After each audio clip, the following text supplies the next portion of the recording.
Alhamdulillahirabbil alamin.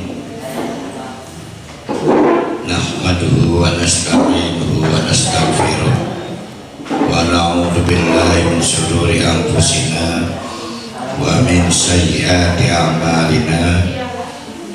May yahdihillahu fala mudilla lahu wa may yudlilhu fala hadiya lahu.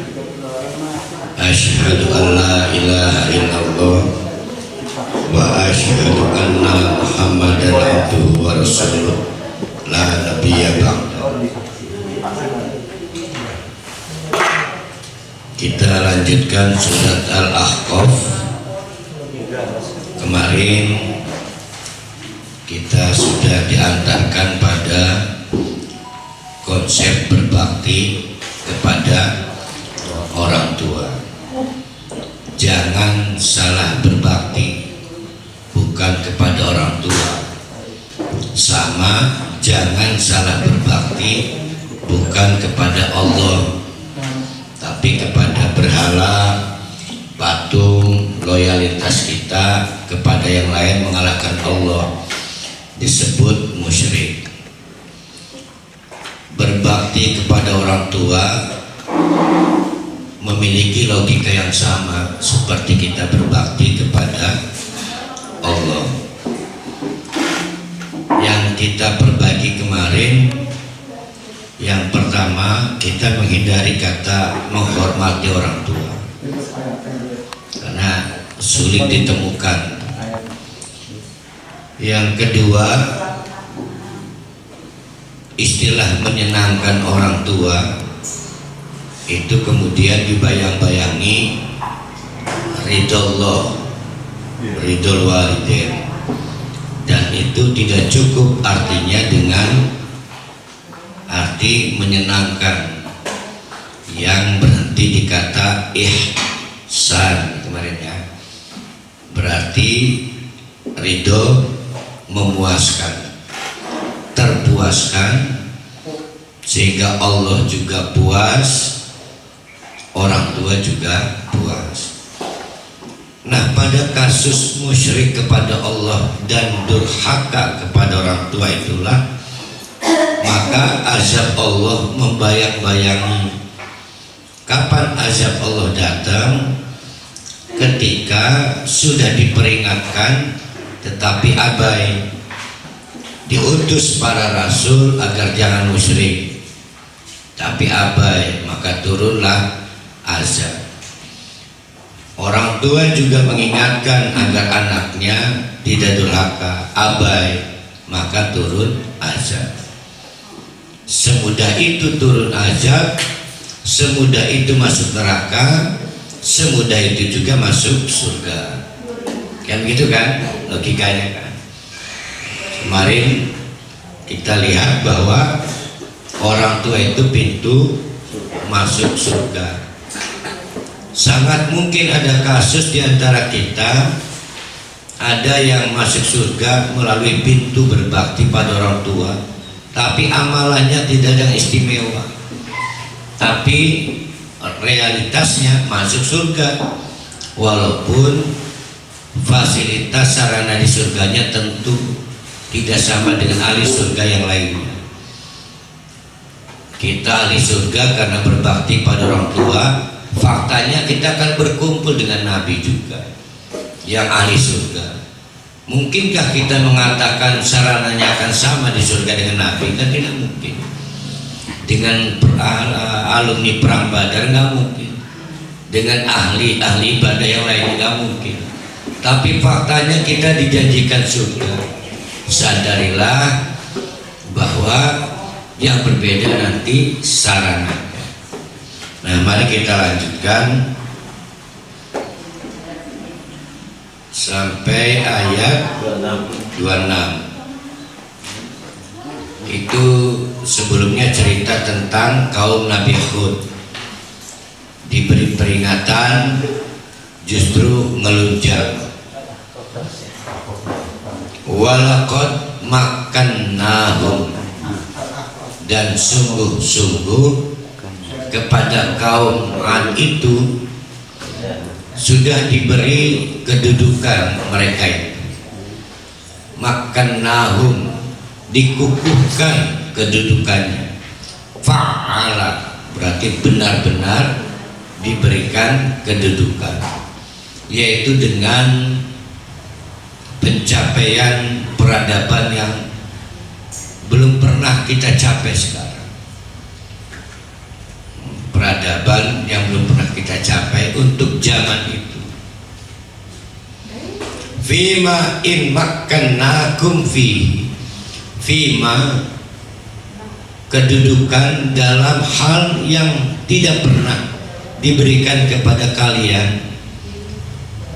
Tentu maksudnya adalah orang-orang Mekah Quraisy. Kaum Ad itu dari sisi fisik luar biasa, bangunannya juga luar biasa, dan itu memang anugerah Allah.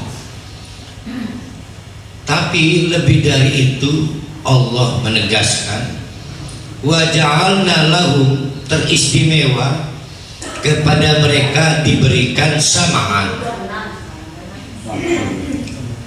pendengaran, wa absaron, penglihatan, wa afidatan, hati. Ada tiga tuh ya, pendengaran, penglihatan, hati. Tiga-tiganya nggak akan kena virus corona. Yang kena virus corona kan perasa ya. Fama aghna anhum, tapi percuma. Fama aghna anhum, tapi percuma. Tidak ada faedahnya, tidak ada manfaatnya.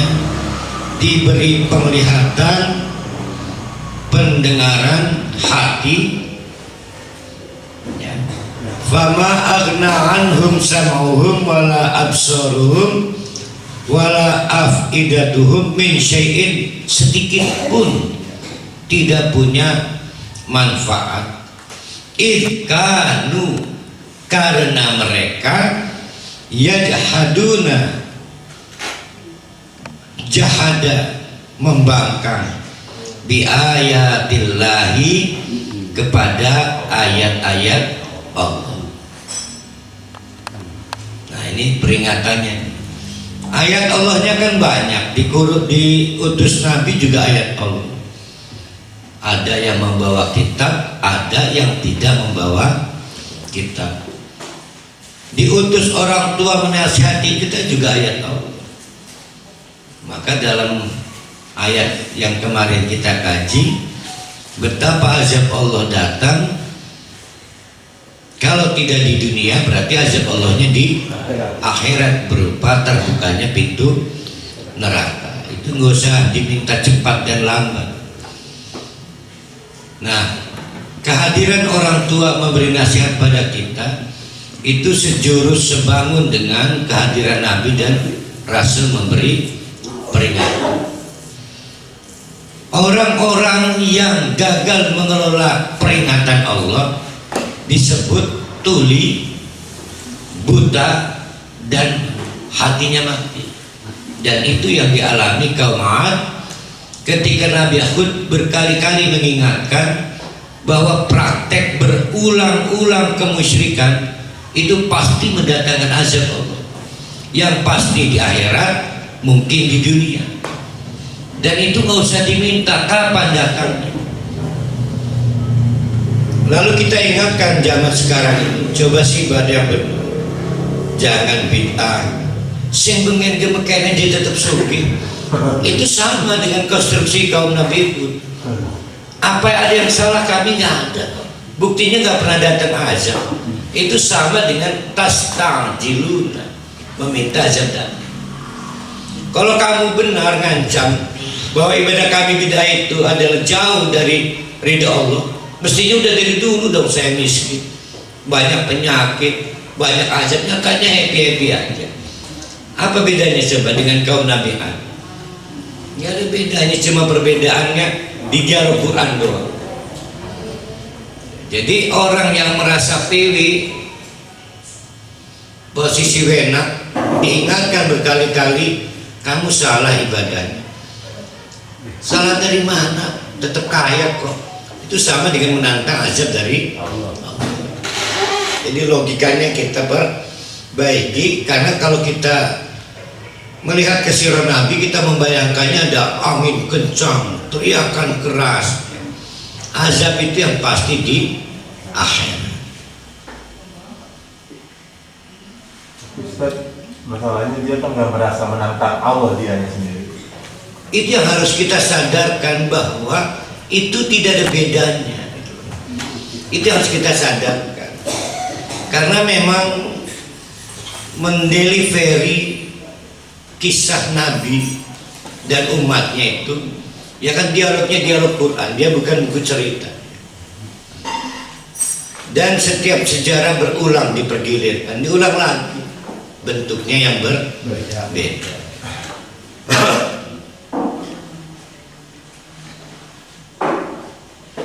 Wa haqa bihim ma kanu bihi yastahzi'un, maka mereka dikepung, diliputi dengan apa yang mereka olok-olok, sepilikan. Apa yang disepilikan? Orangnya apa peringatannya? Peringatan. Berarti bisa nabi, bisa rasul, bisa orang tua kita, tanda petik terutama ibu kita, dan dalam kasus tertentu mungkin saja bocah cilik, karena diutus Allah, itu tetap juga disebut ayatullah. Maka jangan lihat siapa yang melihat, siapa yang memperingatkan, tapi bentuk peringatan itu disebut ayatullah. Walaqad ahlakna, maka dihancurkanlah, ma haulakum minal qura, dari kawasan masyarakat itu seluruhnya, wasarrafnal ayati la'allahum yarji'un, dan kami gelar bukti-bukti kekuasaan Allah dengan datangnya azab agar mereka kembali. Tapi percuma, sudah jadi kota mati, lalu jadi cerita. Sekarang sampai pada kita, la tarji'un, jangan pernah mengulangi pembangkangan ayat Allah. Nabi Hud menyampaikan ayat Allah, nabi-nabi yang lain termasuk Al-Quran menyampaikan ayat Allah. Al-Quran ini mushaf. Oleh Al-Quran disebut ruh.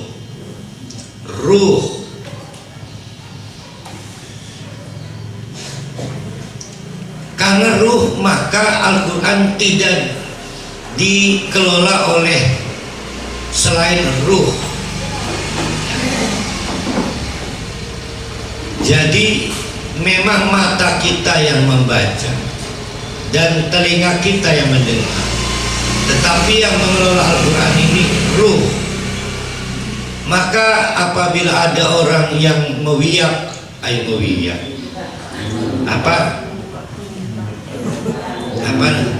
membuka Al-Quran dengan tidak menggunakan ruh, maka artinya begitu dia mati, nyawanya hilang, jasad tertinggal di dunia, ruh meneruskan perjalanan ke alam barzakh. Pertanyaannya, ruh bawa Quran enggak? Ya, bawa. Kan yang bawa Quran ruh. Maka hilanglah cahaya, bahkan sejak di alam kubur. Fastami'u wa ansitu, kan gitu kan? Hampir jarang didengar wasma'u itu Quran, itu jarang.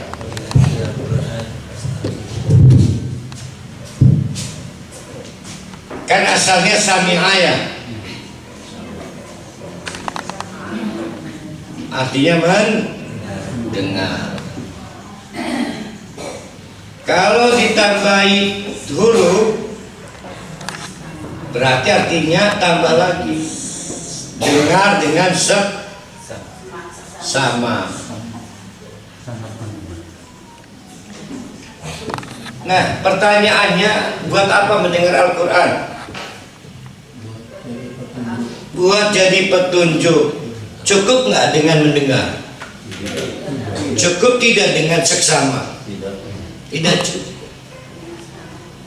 Maka fastami'u tidak bisa diterjemahkan dengan biasa, karena dia bukan peristiwa kuping, peristiwa ruh. Maka wa'an situ syid dia. Ini ada Allah lagi ngomong. Kamu harus dengar petunjuknya, kamu harus ambil petunjuknya, gali petunjuknya, dan gak cukup mendengar. Semua hal harus dilibatkan agar terambil petunjuknya. Disebut fastami'u. Wa'an situ syid dia. Ini yang jarang dikelola fa'an situnya. Maka saya paling aneh keroyokan ngaji itu saya. Apa namanya ngederes ya? Mendingan ke kali deres. Karena ini bukan wewacan. Berupayalah agar Al-Quran ini sampai ruh. Karena ketika nyawa berpisah, badan kita hancur, broken. Ruh meneruskan perjalanan. Jangan pernah ada ruh masuk alam kubur nggak bawa Quran, maksudnya gitu.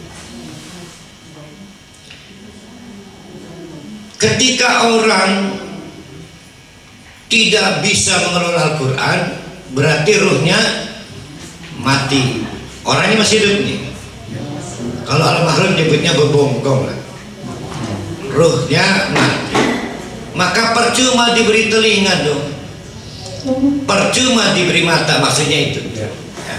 Percuma diberi telinga, percuma diberi mata, tapi lebih percuma lagi diberi afidah. Afidah itu adalah alat yang menghidupkan ruh. Ya, dia lebih dari hati.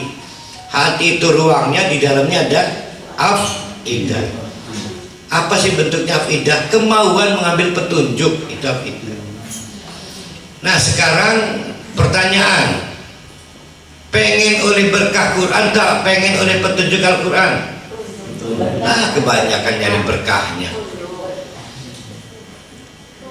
Mengambil petunjuk di Al-Quran, alatnya namanya afidah. Itu tanda kita punya ruh. Kaum Ad itu percuma diberi telinga, percuma diberi mata. Ketika Nabi Hud dibantah dan ditolak mentah-mentah, sampai titik di mana Nabi Hud membayangkan kalian akan diazab simbengen mekenen. Kalau memang betul apa yang kami lakukan salah, sudah hancur ini bangunan tinggi ini. Sekarang kita bawa ke sekarang. Kalau betul ibadah kami bid'ah, kami sudah lama diserang wabah dari Allah, nggak ada masalah kok. Sama nggak? Sama. Namanya PW. Maka dianggap Nabi Hud mengada-ada. Akhirnya turunlah azab. Oleh Allah disebut percuma diberi telinga, percuma diberi mata, percuma juga diberi hati, karena peringatan Nabi Hud tidak dikelola. Nah, hari ini yang menjadi Rasul dan Nabi orang tua kita, ibu kita, dan Al-Quran ini. Seperti Nabi Hud, bayangkan ibu kita menasihati kita membangkang, sama aja. Nah, apa mau nunggu? Lah, kalau saya durhaka mah dari kemarin saya miskin. Mau begitu kalimatnya. Yang pasti azab itu di akhirat. Itu harus kita sadar. Walaqad ahlakna, sudah ya. Falaula nasarahum alladzina takhadu min dunillah. Akhirnya benar azab itu datang kepada kaum Ad. Apa yang terjadi? Falaula nasarahum, ternyata mereka tidak mendapatkan bantuan pertolongan pada saat ditimpa azab itu dari alladzina takhadu min dunillahi qurbanan alihatan, dari yang selama ini mereka sembah, musyrik, malah apesnya patung dan berhalanya ikut hancur lagi. Patung dan berhalanya ikut hancur. Bal dollu anhum, bal bahkan dulu hancurlah Tuhan-Tuhan rekayasa mereka itu anhum, bersama mereka. Wa dzalika ifkuhum wa bakar yaftarun. Dan itu adalah pukulan, teguran yang paling keras untuk mereka karena mereka telah membolak-balik merekayasa yang mestinya bukan Tuhan jadi Tuhan. Hari ini orang tua kita dikalahkan karena kepentingan orang yang kita anggap lebih penting dari orang tua. Pada saat azab datang, mungkin enggak orang yang kita anggap penting, lebih penting dari orang tua itu nolong kita? Nggak mungkin, sama aja seperti itu. Nggak usah jauh-jauh, kita setruk, pimpinan kita nggak mungkin nangis. Ya nangis tetap orang tua kita. Itu contohnya seperti itu. Bahkan Rabi kadang-kadang jalan pegat, man. Orang tua menangis. Karena Rabi kun anak uang, nggak mungkin anak binatang.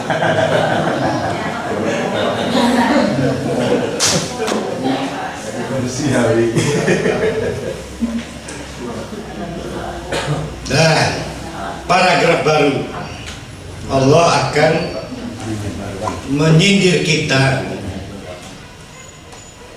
bagaimana kehebatan jin ketika berjuang mengelola Al-Quran, dan ternyata kita kalah dengan jin. Jin itu, jin berasal dari kata janana, janana, jim nun nun, artinya sembunyi.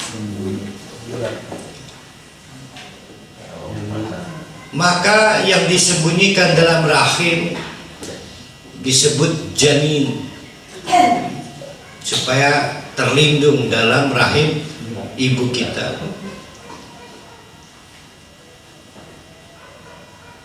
Kawasan tertutup tidak boleh sembarang orang masuk, hanya yang VVIP diridhoi Allah memperoleh surga disebut jannah, tersembunyi. Gak boleh sembarang orang masuk, hanya orang-orang yang diridhoi Allah boleh masuk, disebut jannah. Kita artikan mudahnya kebun, padahal kawasan tertutup. Orang yang tertutup akalnya majnun, sama ya. Karena akalnya tertutup, majnun sama dari jannah. Jin itu la yarauna, mereka kita ini tidak bisa melihat hum mereka, walakin yarawnakum, tapi mereka bisa melihat kita. Itu jin. Jin adalah makhluk Allah yang sangat pintar, berakal, memiliki masyarakat, punya juga satuan rumah tangga, dan memiliki kemampuan meniru, menduplikasi apa yang kita lakukan. Di antara kalangan jin itu ada yang badung, ada yang alim, ya sama lah dengan kita lah. Ada yang membutuhkan tobat, ada yang tidak membutuhkan tobat. Mereka juga berjuang ingin masuk surga. Di antara jin-jin itu ada yang resah, khawatir berkesudahan di akhirat dalam keadaan mengalami kerugian, sama dengan kita. Itu jin. Wa id sarafna ilaika, maka suatu hari Nabi Muhammad didatangkan. Wa id, ingatlah hei Muhammad, sarafna ilaika, pada waktu kami hadirkan, pergilirkan, datangkan nafaron, suatu kelompok yang jumlahnya minimal 3, maksimal 10. Nggak tahu berapa orang jin, berapa jin itu orang apa buah ya? Berapa PCS? Berapa buah jin? Berapa jin yang didatangkan Allah? Yang jelas lebih dari 3, kurang dari 10. Berapa ekor? Ya Islam jin aja ya. Nafaram minal jinni, sekelompok jin datang pada Nabi pas Nabi lagi mengumumkan datangnya wahyu baru. Setiap wahyu baru Nabi kumpulkan sahabat datang, sahabat-sahabat. Hari itu oleh Allah jin dihadirkan agar bersama para sahabat mendengarkan pembacaan wahyu Allah. Yastami'una, yastami'una, pakai istama. Ini jin dengan seksama tekun berusaha menggali dengan mendengarkan wahyu-wahyu Allah yang dibacakan Nabi Muhammad. Istama, dengan tekun. Yastami'una al-Quran, bukan yasma'una. Maka saya kurang pas sembari merungakan Quran. Tidak bisa sembarian. Ya, apa sembarian itu? Sambilan. Karena istama'a itu fokus berusaha menggali petunjuk yang di dalam. Ustaz tidak paham, maka wajib paham artinya. Wajib. Lah nggak paham nggak istama'a, namanya miram sami'a. Jadi ya wajib paham. Falamma hadaruhu. Nah, karena datangnya kan akehan ya, lebih dari 3, kurang dari 10, biasalah. Kayak Parian, Pak Tata, Nabi ngomong masih pengen ngobrol. Maka kata jin, kalau ansitu menang sih, menang. Ada wahyu Allah lagi dibaca. Ansitu diam. Karena nggak mungkin sambil ngobrol, nggak mungkin istama. Apalagi sambil masak, nggak mungkin istama. Nah sembari masak merungakan Al-Quran, lah nggak istama. Falamma kudia, lan selesainya mendengarkan pembacaan wahyu itu, walau ila qaumihim, maka sekelompok jin itu kembali kepada masyarakatnya, mundirina, untuk menjadi mubalik, yang tugasnya memberi peringatan tentang wahyu yang baru saja dibacakan oleh Nabi Muhammad. Titik sampai di situ. Bayangkan satu ayat oleh Bu Neng didengarkan, maka satu ayat itulah inzar.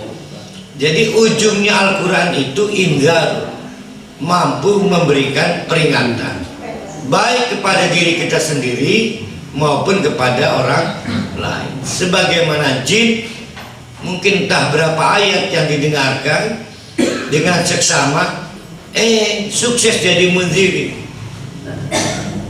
memberi peringatan tentu kepada badannya sendiri, dan ini akan dipasang aksi kepada kaum. Apa yang disampaikan? Qalu, maka delegasi jin itu menyampaikan, ya qaumana, hei masyarakat kita kabeh, inna sami'na. Kenapa ini cerita ini? Karena kalau tadi mendengarkannya istama, inna sami'na, saya udah dengar kok kitaban, satu kitab namanya Al-Quran, unzila min ba'di Musa. Ini spesial, diturunkan setelah zamannya Nabi Musa, tapi musaddiqan lima baina yadayhi, tapi juga ngalem-ngalem membenarkan, mengkonfirmasi bahwa kitab-kitab sebelumnya, Injil, Taurat, Zabur, itu benar, tapi udah berakhir. Sekarang ada kitab baru namanya Al-Quran, yahdi ilal haqqi, tugasnya adalah menunjukkan pada sesuatu yang benar. Berarti ada sesuatu yang salah. Lihat, ada dua manfaat Quran. Manfaat Quran ya, bukan manfaat Allah nih.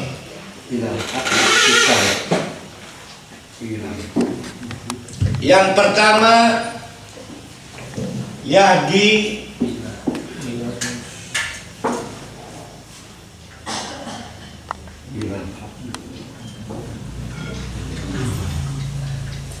ini dulu. Ada dua hidayah. Ini hidayah Quran ini ya. Yahdi ilal haq. Yahdi ila ain, bukan sirot ya. Benar ya. Karena beda dengan sirot.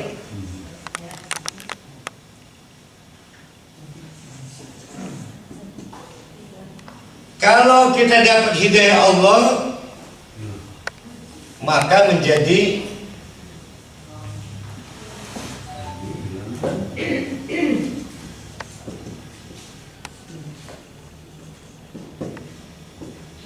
tuh, apa yang membedakan nih?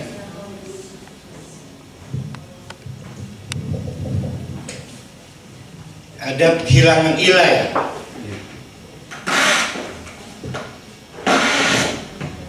Al-Quran ini petunjuk, maka tugasnya adalah membuat rambu-rambu.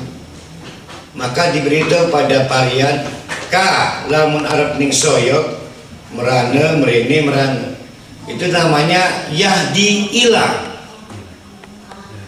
Tapi kata Allah, meski tak antarakan si rentak bonceng varian itu namanya yahdi tanpa ilah. Yahdi tanpa ilah. Luar biasa kalau kita diantar langsung oleh Allah. Namanya yahdi siratim mustaqim. Diantar dan pasti nggak akan kesasar.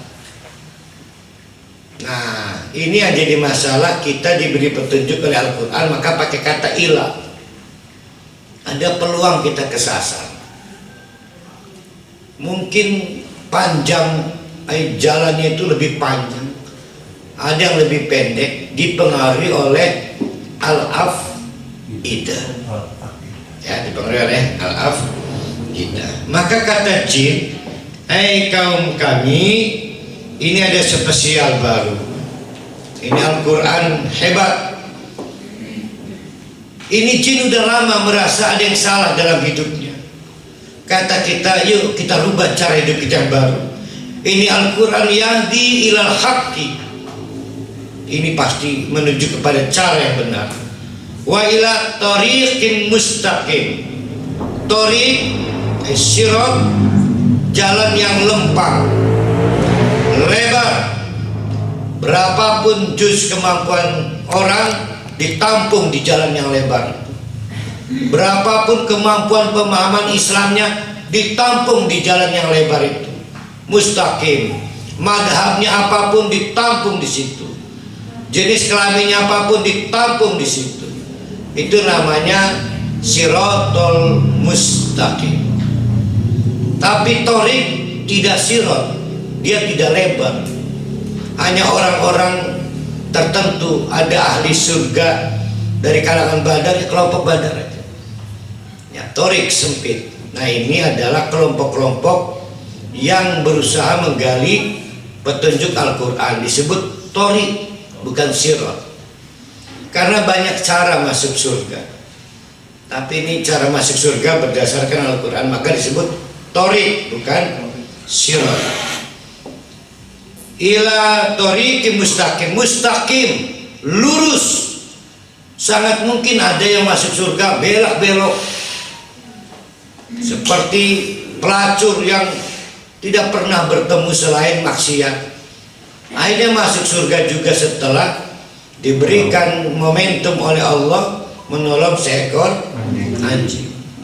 Pembunuh 99+1 masuk surga, jalannya berliku, akhirnya masuk surga juga. Kita ingin kepastian, jalan yang lurus nggak berliku. Mungkin pendek, tidak perlu panjang. Nah, itu disebut dengan thoriqun mustaqimun. Hanya Quran yang bisa, nggak bisa pakai cara yang lain, hanya Quran. Ya qaumana, wahai kaum kami, ajibu, oleh karena itu terimalah, aminilah da'i Allah Nabi Muhammad sebagai pendai. Hari ini mungkin orang tua kita pendainya, maksudnya gitu ya. Wa aminu bi, percayalah padanya. Maka yaghfir lakum, masa lalu kalian itu pasti diampuni. Itu langkah pertama. Yaghfir lakum min dunubikum wa yujirkum min adzabin alim, lalu kalian yujirkum, dibebaskan dari adab yang pedih. Itu langkah pertama untuk perubahan hidup, kembali kepada Al-Quran. Yang jadi masalah ini jin, ini urusannya ini ya, bukan kita. Ingat-ingat ya, wa man la yajib yujib, siapa-siapa yang orang mereken membangkang da'i Allah pada seruan Nabi Muhammad, falaisa bimu'jizin fil ardi, maka tidak ada yang punya kemampuan di atas bumi ini menolak azab Allah. Itu langsung diancam. Di dunia, di atas bumi, bukan di akhirat. Walaisa lahu min duni auliya, dan sudah terbukti tidak ada yang bisa menolong. Bahkan berhala patung sekalipun, presiden hari ini sekalipun nggak bisa. Ulaika fi dhalalin mubin, maka mereka itu adalah di dhalalul mubin. Setan. Ini lawannya nih.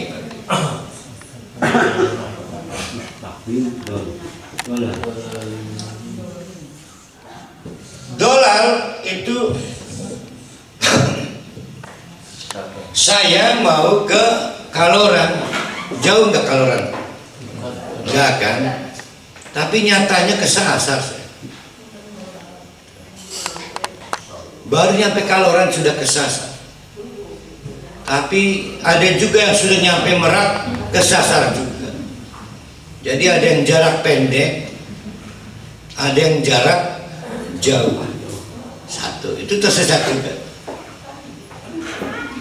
Ahli-ahli ibadah itu mestinya sampai cepat ke surga, tapi kesasar juga ya, jarak pendek.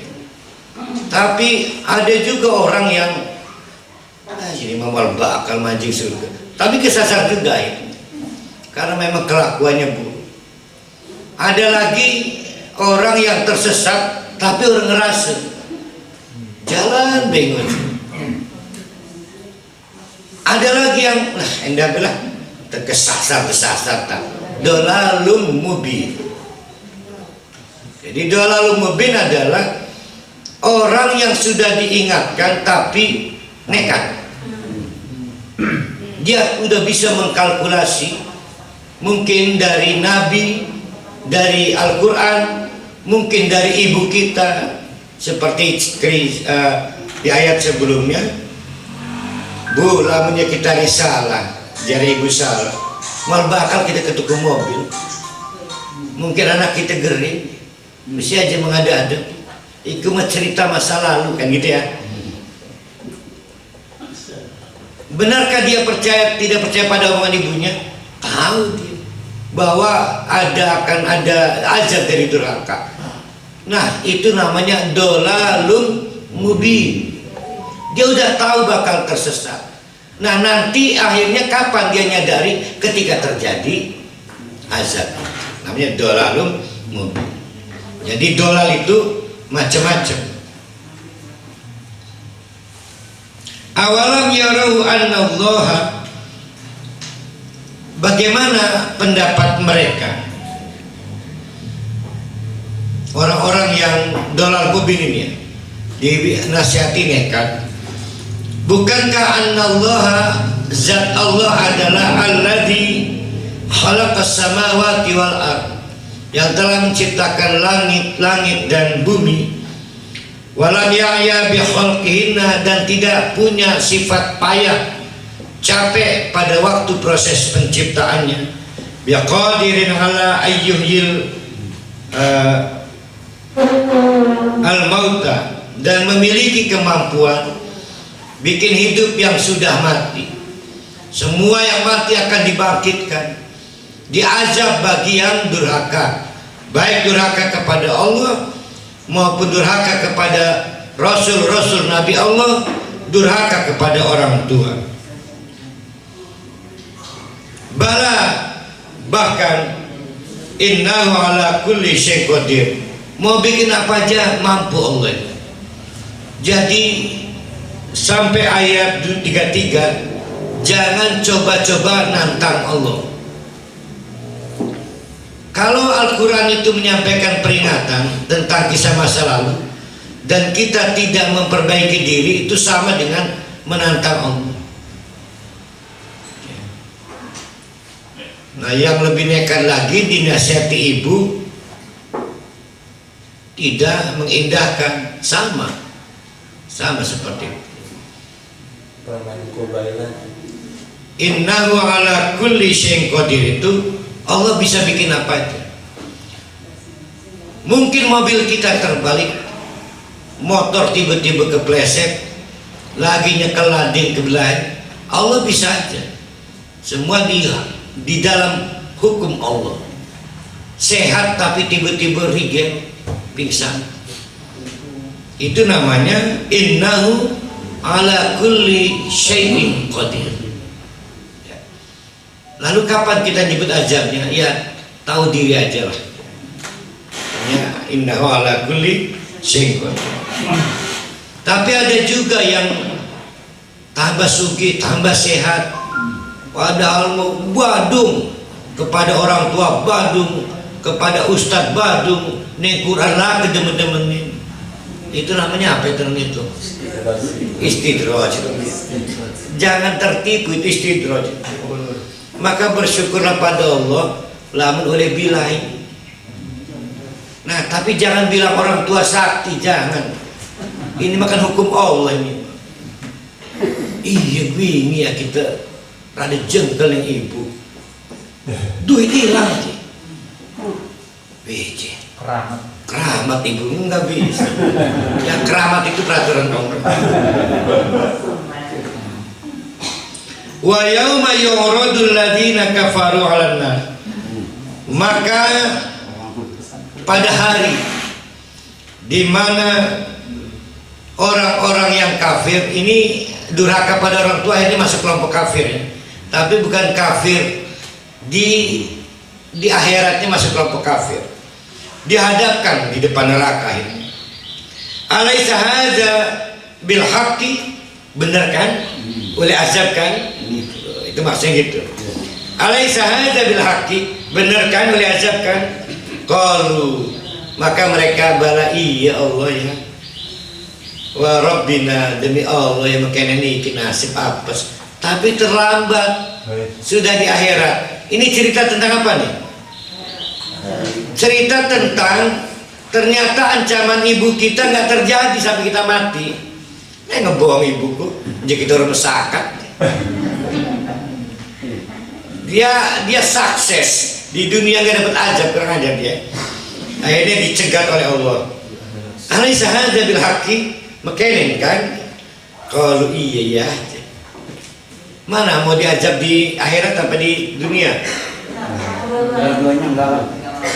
Tetap ada kan, jangan lupa loh, dalam kasus Nabi Nabi Ad, wa ilaina turja'un, ada manfaatnya loh diazab tuh, agar turja'un. Jadi mau pilih dunia apa akhirat azabnya? Saya emang enggak mau.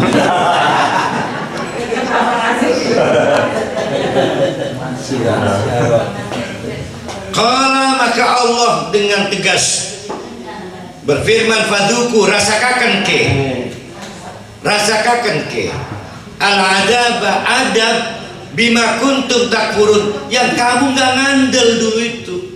Nah itu yang disebut kafirnya maksudnya. Jadi kafir karena nganggep nasihat ibu kita itu omong kosong.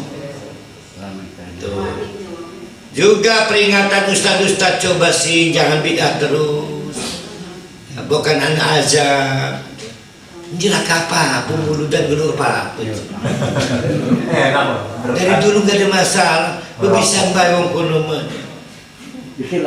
Nah itu disebutnya takfurun, bukan kafir dalam pengertian Kristen, bukan. Mengingkari adanya azab. Memang mungkin gak dapat di dunia, tapi kan di akhirat dapat juga. Iki kan itu disebut kuntum takfurun. Nah ya Allah ya, nabi-nabi menghadapi kesulitan karena azab itu begitu zaman Nabi tidak seperti nabi-nabi sebelumnya, nggak bisa dipesan. Dulu mah Nabi Hud bisa pesan azab. Nah orang tua kita juga cuma bisa ngomong ngerati sih kan, ngerati, tapi kan nggak bisa apa-apa ibu kita. Kebayang nggak Nabi Muhammad posisinya? Pesan geledek udah teke, pesan angin ribut nggak datang. Situasinya parah. Kebayang nggak ibu kita gondok ke kita, nggak bisa pesan apa-apa juga ke Allah. Maka kata Allah, fasbir, hai Muhammad, sabar, sabar, sabar. Kama sabara ulul azmi, sebagaimana Nabi Nuh, Nabi Musa, Nabi Ibrahim, Nabi Isa itu teguh, sabar. Wala tasta'jil lahum, wise aja pesen azab. Wala tasta'jil lahum. Nah ini kepada siapa sekarang ini? Ini kan kepada Nabi Muhammad. Nah kepada ibu-ibu dan juga bapak-bapak, kasihani anak-anaknya, jangan pesen azab. Wala tasta'jil lahum, jangan minta dipercepat azab.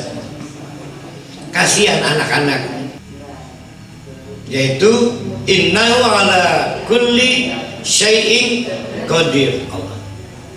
Nah Nabi Muhammad juga diminta oleh Allah sabar, sabar, fala tastajil, jangan minta dipercepat azab kepada orang Quraisy. Nah Nabi dan Rasulnya mungkin saja kita ini orang tua pengen menasihati anak, coba sabar, wala tastajil, jangan minta azab untuk anak kita. Krunya kasih.